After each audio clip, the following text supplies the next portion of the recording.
আসসালামু আলাইকুম। এই যে ঝিঙ্গা ক্ষেতে কী কী পরিচর্যা করতে হয় আজকে আপনারা দেখে বলি। নতুন নতুন রবালা মানে অবালা আর কি।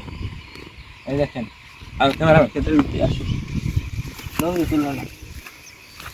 এই যে বাড়তি ডাইলগুলো বা নতুন ডাটাগুলো যদি ছাড়তেছে এগুলো কেটে দিতে হবে। এবার আমাদের নাই কারণ যেত না।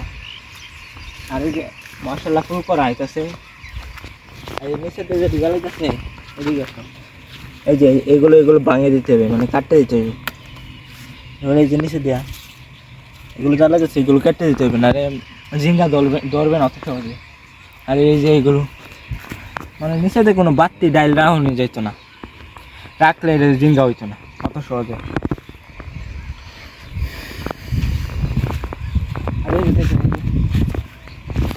এটা দেখো ঝিঙ্গা গাছ ফুলে গেছে, ঝিঙ্গা গাছ এটা আমাদের কিন্তু আর ঝিঙ্গা অত সহজে হইতো না।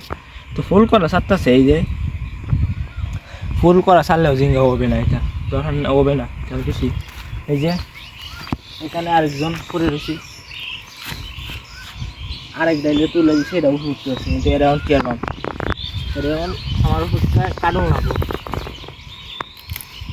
এই যে কাটতে হলাই গেলাম।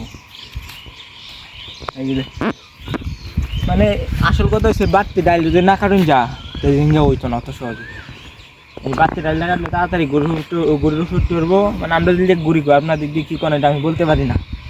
এই গরুর ফুটতে পারবো ধরবো ঝিঙ্গা। এই দিকে ক্যামেরাটা ধরবো।